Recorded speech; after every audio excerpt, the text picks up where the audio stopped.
Welcome back to another video, guys. Now, I know some people have been wondering, where have I been? Why have I not been posting every single day like I normally do? Why has it been 5 days since I have done my last post?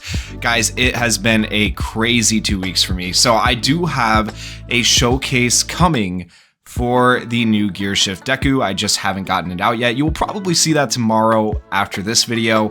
The reason I have not posted, and it's kind of a long story, feel free to skip past this little story part if you want, but I want to just let you guys know what's going on in my life and why I haven't posted. I'm going to be trying to get back to posting here very soon, but the reason I haven't posted as much as I want to is because back in January, me and my fiance started planning our wedding for October, and then in March, we found out we were pregnant, and the baby's due date was supposed to be November, and the baby decided that they didn't want to wait till November, and they showed up on September 24th, 1 week before the wedding. And so I've had a baby in the past 2 weeks, and I also got married on October 4th. So it has just been an insane 2 weeks. So I had a premature baby of 2 months. She had to go on like a breathing machine. She's still currently on a feeding machine and stuff like that. Only 3 pounds, very, very tiny. So it's been crazy to say the least, but she's doing well. So everything's going well, and I will try to get as many videos out as I can. I love you guys. I appreciate you guys. I appreciate the support for the channel, and I'm going to try to get back on it as soon as I can. But if you guys don't see as many videos from me currently, it's just because I got all that going on in my life right now, not to mention work and everything else that I have to deal with. But hopefully I'll get some sort of normal going here soon, and I will be able to get back to posting the way I want to post, which is daily, like I have been doing in the past. I will not be like, this will not be a normal thing. I will be posting normally again. So that much I can tell you guys for sure. With that said, today we have a data download from Hydros, a lot of good information, and honestly, the best looking Toga I have ever seen come out in My Hero Ultra Impact. I am genuinely excited about this Toga. I think this Toga's kit looks even better than Gear Shift Deku. Like, Gear Shift Deku is a good character on his own. He feels like a selfish character, and I'll show you guys that in the showcase a little bit. But this Toga, I'm actually excited for a kit. I know Gear Shift Deku's hyped just because of the character he is, but this Toga I'm actually genuinely hyped for because she's going to be the best, not one of the best. She is going to be the best Toga in My Hero Ultra Impact. So coming up, we have some gift box items. We have the TV anime release celebration recruit tickets. You should have already been able to claim those. If you haven't, log in so you can claim those 5 tickets. You get 5 every week for the release of the anime. You get log in for 2 weeks, you get a free multi. That's great, right? Then we get some Limit Breaker UR fragments ×3. As of today, if you guys log in, you will be able to get these. It's a gift to celebrate the first anniversary of the home console game My Hero Ultra Rumble. Same for the HP Flakes, Power Protein, Speed Jelly, and the coins. And then on 10/12 we'll get 5 more tickets. On 10/15 we will get a reward from an SNS campaign in the form of different trophies, and then also on the 15th we will get more rewards from the SNS campaign in the form of stamina and trophies. So a lot of good stuff coming to your gift box. Make sure you guys are logging in to claim those things. The stamina is the big thing. The upgrade stuff, the HP Flakes, the Power Protein, the Speed Jellies are all very good, and the Limit Breaker fragments are good. Like, everything's good. Everything's good, really, but the trophies are kind of bad. Everything here, though, is pretty good besides the trophies. As for drop rate up campaigns, we did just have a ×5 drop rate for main quest this past weekend. Hopefully you guys logged in to take advantage of that. If you didn't, however, we do have more ×5 drop rates coming up for main quests, which is right here on 10/12 to 10/14 for both normal and hard. Those are the most important drop rate up campaigns out of any of these drop rate up campaigns. I always try to point these out because you want to make sure you are logging in on those weekends to maximize your character ability boards and get them leveled up and progressed. The rest of the stuff is good, but really not all that great. Like 1.5 times rates, 2 times rates for dispatch. Like, who cares? That's not, it's not that great, right? So don't worry about that stuff too much. And then on the 19th through the 20th of October, we are also going to be getting ×3 drop rates, not quite as good as ×5. So we have one more weekend of ×5. You want to make sure you are logging in on this upcoming weekend to get those ×5 drop rates, because that will be the last time for a minute, especially with the Impact Fest, Bakugo, and Deku returning. If you do happen to pull them for the first time, this would be great for you guys and be able to help you out. Additionally, we have a Halloween login bonus coming around this year. The Halloween login bonus is going to include a few different things. So you can't see it here, but on day 1, it's going to be 50 stamina. On day 2, it's going to be 10 HP flakes. Day 3, you're going to get level up bars. Day 4, you're going to get 10 power proteins. Day 5, you're going to get 10 memory tonics. Day 6, you're going to get 10 speed jellies. And day 7, you're going to get 50 hero gems. So a lot of things to level up your characters. I wish it was more hero gems, but hey, there is still 50 free hero gems there. So I would take what you can get. And I do think that is still pretty nice. Next up, we have Club Festival starting here very, very, very soon, like within the day here. You want to make sure you are participating in this Club Festival. Club Festival runs for a week, and during that time, you and your club members need to participate in it and try to score as high as you can. And the higher you score, the more it helps your club, and the higher your club scores, and the more hero gems and rewards you get. Club Festival is one of the best things in the game. It gives you a ton of hero gems. Last time, I will say, they didn't remove the cheaters, so hopefully this time they do, and it will be a much better experience for all of us, but we will see how this goes. Now, regardless of where you place, there is also a lottery just for participating, and if you go through that lottery, you will be able to get a free UR memory. That UR memory is called Gazing as They Grow. And so what this memory does, increases characters plus ultra move skill impact by 40% when equipped by a UA high class 1A character. If there are any UA high teachers on the team, reduces damage to all allies, excluding the character, by 20% for 3 turns up to 1 time, and gives them the ability to cover allies for 3 turns up to 1 time. I think, as far as I know, this is the first memory that actually gives a character the ability to cover, which is interesting. And then every 3 turns, increases characters plus ultra gauge by 20% up to 2 times. So you can potentially take a character who wasn't necessarily meant to be a tank character and now make them a tank character, which I find that pretty interesting. I don't know how that's going to work. It is only for 3 turns, right? But it could be a game changer. It could be a really good memory. I don't know if it's going to be all that great because it doesn't have anything with speed or anything like that. So it's still going to make it hard to run. But it is interesting that now you can make characters a tank if you want to make them a tank temporarily. So cool memory, cool concept. I don't know if it's going to have a whole lot of practical uses, but I do think it's cool. Next up, we have the Climax battle returning versus All Might. This Climax battle is a pretty good one. I think the All Might is actually a pretty decent tank. So start date is going to be from 5/20. That ain't right. That's the old one. The new start date for this one, that was the first round. The start date is going to be from 10/24 up until 11/5. So it's going to be towards the end of the month and go into November. So if you guys do want to participate in this Climax battle and maybe get this All Might for the first time or level him up, make sure you guys are ready for that starting on the 24th of October to be able to log in every day, do your 3 tries. I will probably do some videos on this Climax battle, maybe trying to use some of the newer characters on it and see how they do. And then currently in the game, we do have a new Impact Vest banner, or a rerun Impact Vest banner for Celebration Bakugo and Celebration Deku. If you have not gotten these characters before, they are both very good characters. I think they're better than their steampunk counterparts still, in my personal opinion. I really like these characters. I really like the Bakugo in particular. So if you have yet to get those characters, it might be a good chance for you to get them. This banner is running from the 8th, technically the 7th. I do believe it's in game already. I don't know. I might be wrong. It might come up. No, it's in game. It's saying it's in game already. So I don't know why it's just being weird. Okay. 10/8 JST, so 10/7 for us, I guess. To 10/16, this banner should be out already. If it's not, it'll be out in a day at the time of recording this. Anyways, it's out within the day of looking at this video, so you guys get the idea. But these characters, very, very good. I do recommend getting them if you don't have them yet. Same with this memory right here, a very good memory. If you don't have this memory yet, I do recommend getting that memory as well. So you should be trying to get these if you do not have them yet, because even though the new Toga is coming out, I do think these characters are still better than the Toga. I think these characters are far better than Gear Shift Deku.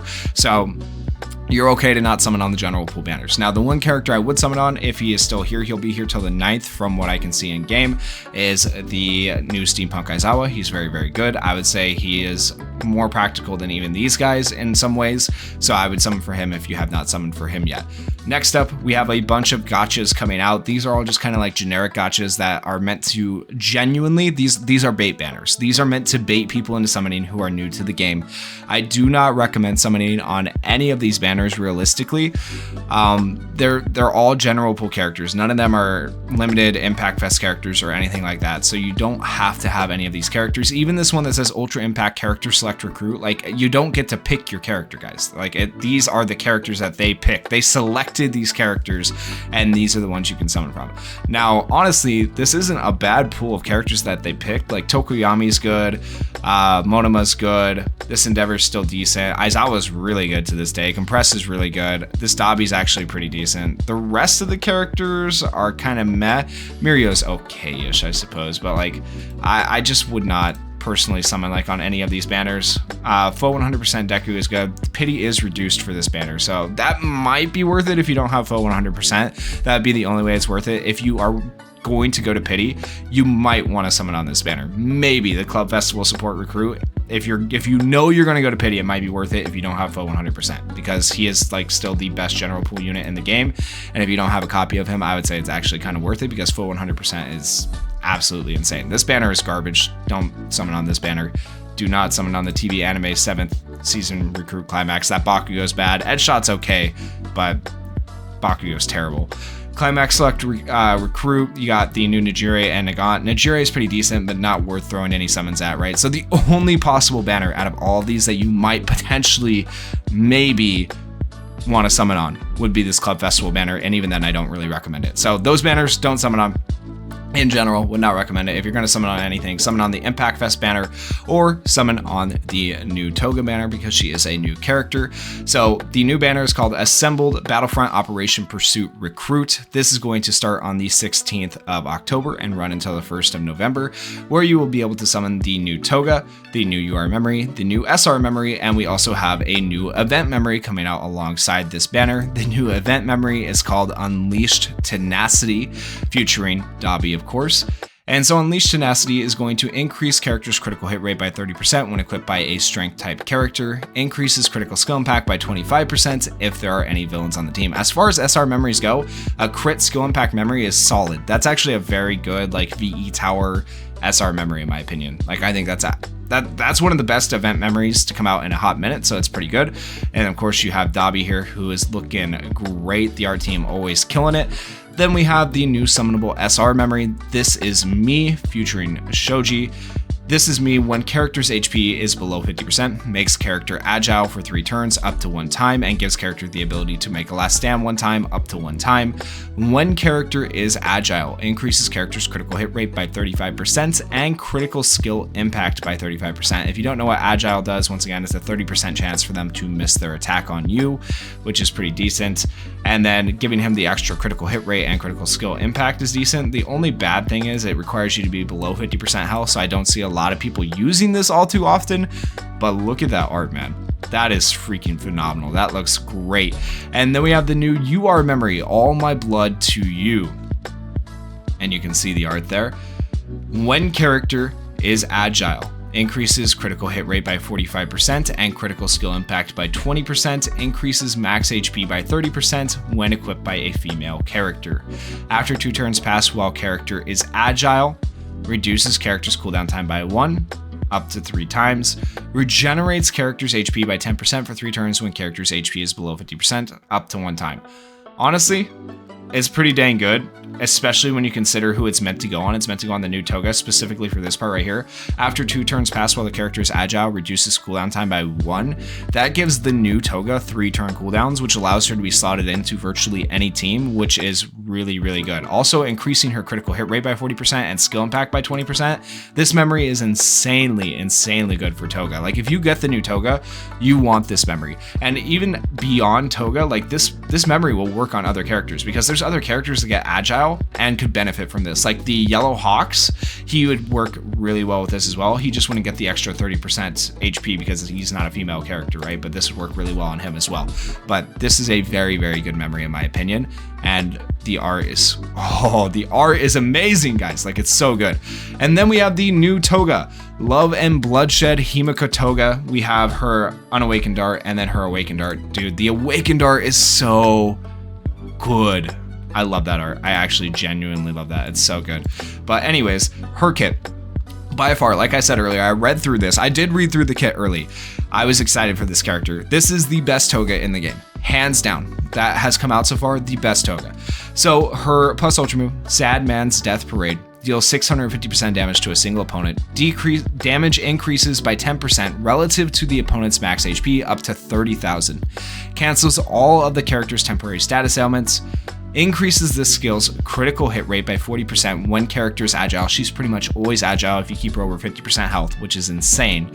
If the opponent is bleeding, increases this skill's critical skill impact by 40%. High chance 70% of causing the opponent to bleed for 3 turns. If she's above 50% health, it's almost like a 100% chance to cause the opponent to bleed, which is actually insane. It may not be exactly 100%, but it's pretty dang close with her passive skill down below that we're going to read. Action skill 1, Relentless Deadly Blades, deals 400% damage to a single opponent. Damage increases by 5% relative to the opponent's max HP up to 10,000. If the opponent is bleeding, restores 15% of the character's taken damage for 3 turns. Medium chance 40% of causing the opponent to bleed for 3 turns. That once again can become like a high chance almost with her passive auto skill that we have below. Cooldown time of 4, which is amazing. Action skill 2, if I could speak. Knife Carnival, deals 300% damage to all opponents. AoEs, love it. Decreases critical resist of all opponents that are bleeding by 30% for 3 turns. That's insanely good. Medium chance 40% of causing the opponents to bleed for 3 turns as well, which once again can become a high chance with her auto skill down below. Auto skill 1, My Own Expression of Love. These are so long, it's crazy. Makes character agile when character's HP is 50% or higher. That's really good. Increases character's critical hit rate by 6% if character does not initiate a critical attack 1 time up to 5 times. Regenerates HP of all allies, excluding character, by 10% for 3 turns after character initiates 3 critical attacks. Makes character ecstatic for 3 turns after character initiates 5 critical attacks. Gives all allies the ability to nullify status elements for 1 turn after character initiates 5 critical attacks. Gives character the ability to evade 2 times when character's HP is below 50% up to 1 time. So all of that is really good based on critical attacks, right? And so if you run her with the new memory, this new memory right here, once again giving 45% crit rate if she's agile. So she has the ability to evade attacks, and not only evade attacks, she has increased damage based on HP, and she is going to be landing crits all the time. Like, it's looking really, really good as far as a general pool character goes. This is very solid. Auto skill 2. Increases max HP of all strength type allies by 25%. That includes herself, so she's giving herself an extra 25% HP. When character is agile, gives character the ability to penetrate as well. So she's going to have penetrate, increased damage based on HP, and critical hits. That's insane. She's going to hit hard. And increases character's bleeding hit rate. That right there is insane. So that right there takes it from like a medium chance to a high chance to land bleeds. She is going to be hitting bleed. She's going to be doing crits. She's going to be penetrating. She's going to do everything. She's going to be a very hard hitting character. Plus she heals herself. Plus she increases her own max HP. So she hopefully stays above 50%. If she drops below 50% health, like half of her kit goes away and she's not nearly as good. But anytime she's above 50% health, she is insane. After 2 turns pass while character is agile, gives all allies the ability to evade 1 time up to 3 times. That's so good. And then when character is not agile, increases character's critical resist by 30% and restores HP by 20% relative to the damage dealt. Yo, guys, it's a very solid kit. This Toga looks very good in my opinion, but let me know your guys' thoughts down in the comments. And with that said, let's go ahead and take a look at her Plus Ultra animation. Alright, so this Plus Ultra animation is provided courtesy of Hydros Impact. If you guys haven't checked out his channel yet or joined the Discord, check the link down below for the Discord, or go check out Hydros Impact on YouTube. With that said, let's see how Toga's new animation is looking. Bunch of twices and then Toga coming out of it. Oh my gosh, they went crazy with this. This is a general pool unit. They got the custom background and everything. Oh, it's good. It's so good. I really like this. This is sick. This is really, really cool. That had to take a lot of work to actually go in and animate all those twices and everything. Like they did cheat a little bit and just made it all look black right there, but like who cares, man? It honestly turned out pretty decent for a mobile game. I am actually genuinely pretty happy with this. This is sick. Let me know your guys' thoughts down in the comments though on this animation. I really, really like it. Anyways, guys, that is it for the video. If you enjoyed the video, please consider going down there, hitting that like button, hitting that subscribe button, and leaving some comments like I said. And once again, I genuinely appreciate all of you guys. Thank you so much for supporting the channel, and I'll catch you in the next one. Peace.